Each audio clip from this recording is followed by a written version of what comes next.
All right, moving on to the NFL. Bad news for the Dallas Cowboys. Tyron Smith is out till December.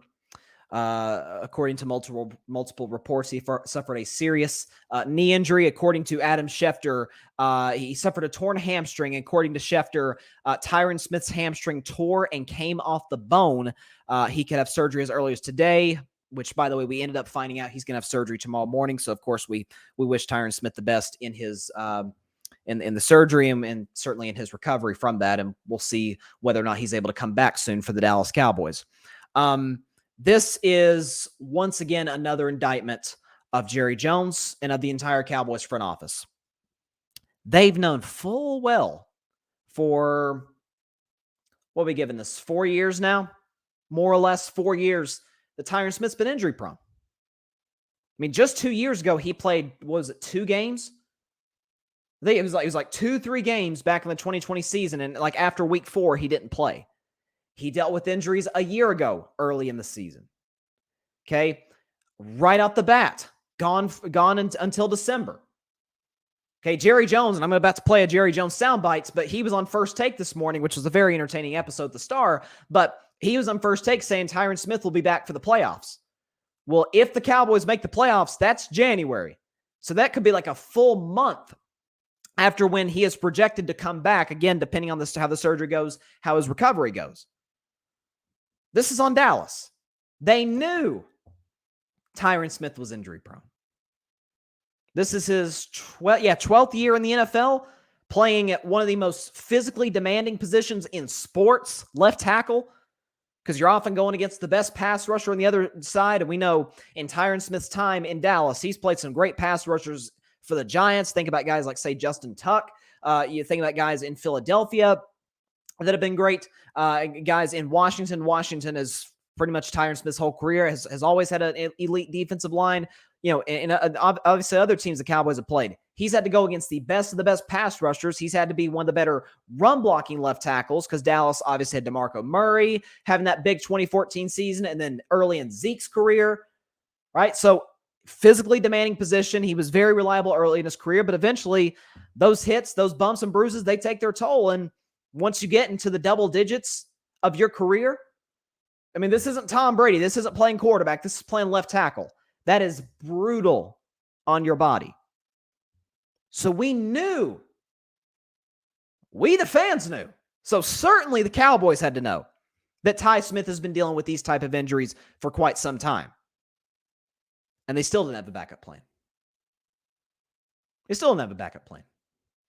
They drafted the kid, Ty, I'm blanking on his name. Not Ty Smith. Oh my goodness. Tyler Smith.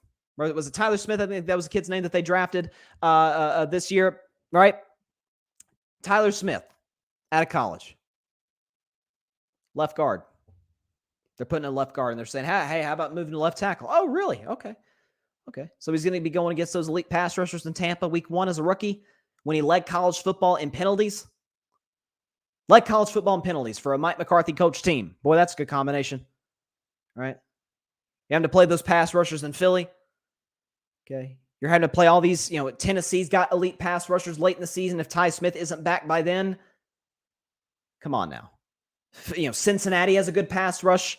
So you're throwing in a heavily penalized college offensive lineman into a left tackle spot to protect a $40 million quarterback. Even if he plays well, the heck are you going to do with the left guard spot? Okay. Connor Williams was a problem, and not in a good way, by the way. A problem with left guard. I always called him this show, he was Mr. Holding. It was always holding offense number 52. Okay, that's what he was. So who are you going to put at left guard? Not to mention right tackle. Okay, Terrence Steele, I've always said I think he is a more natural fit at left tackle than right tackle. So you've lost now 3 of your starting offensive linemen from a year ago are gone. Connor Williams left in free agency. Ty Smith's done for at least done until December. Lyle Collins went to Cincinnati.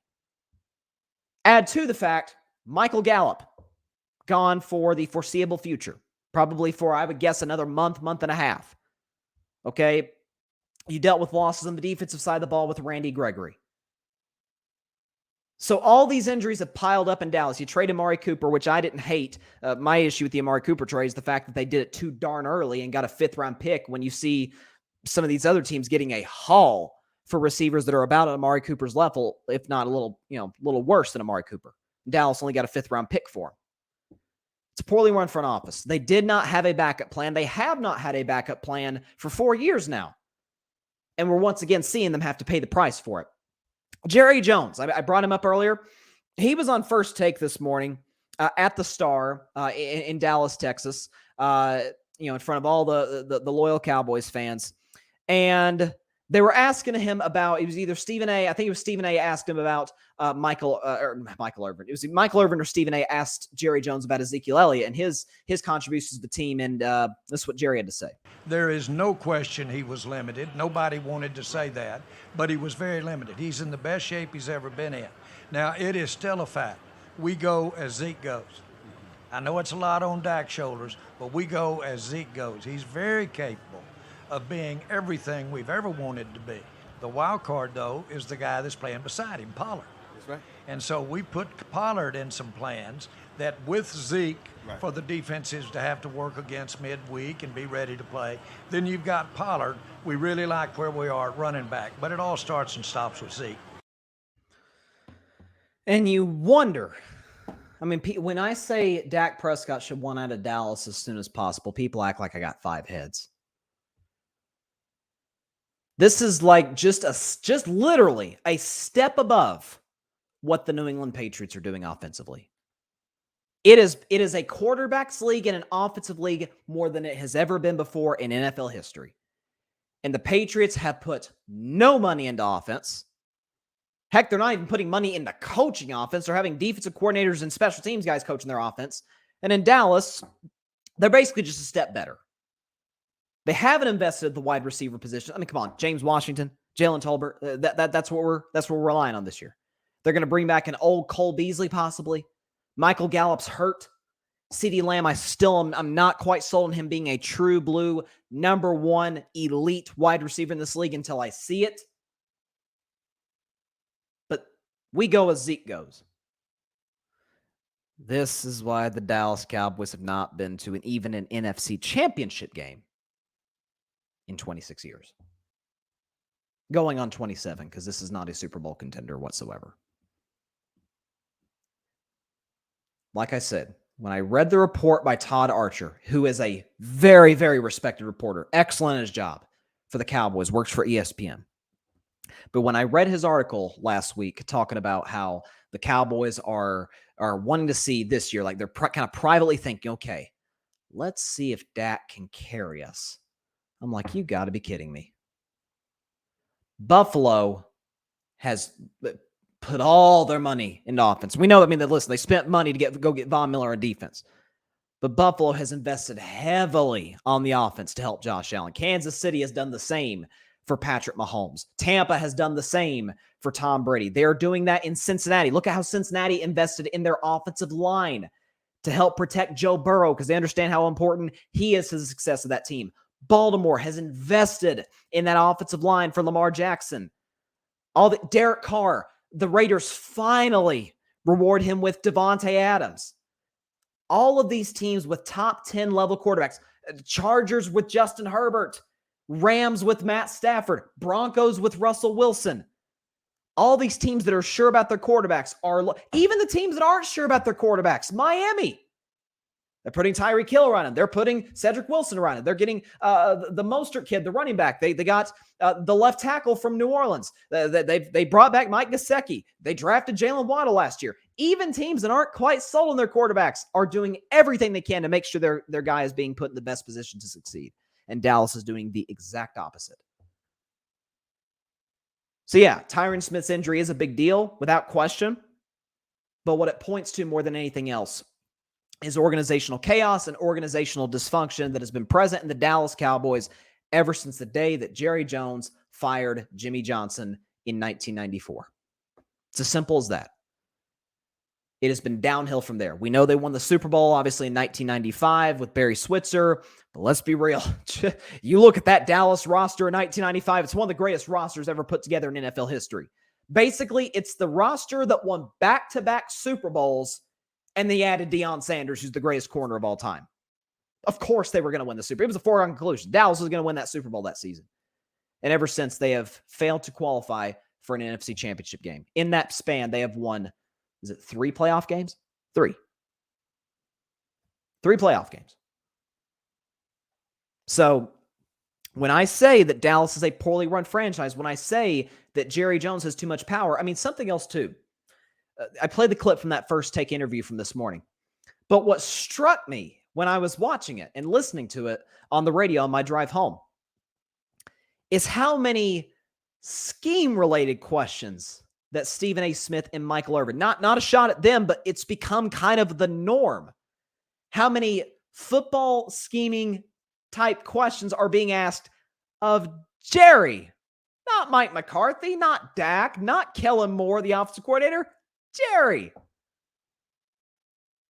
Because essentially, because he's the owner and the general manager, he is making the football-related decisions. And that has always been the problem in Dallas since 1994.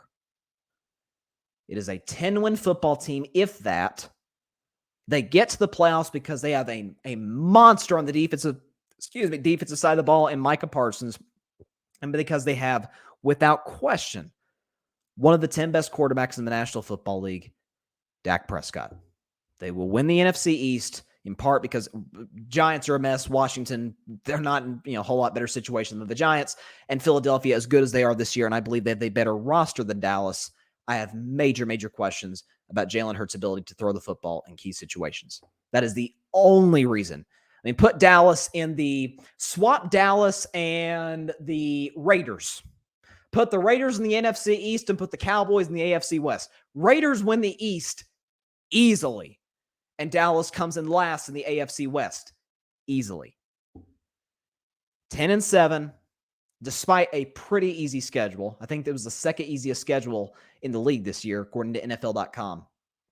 Easy schedule, but they will go 10-7, win a below-average division, and they will get knocked out immediately in the wild card game once again by second place in the NFC West. Is it the Niners? Is it the Rams? Is it the Cardinals? You choose.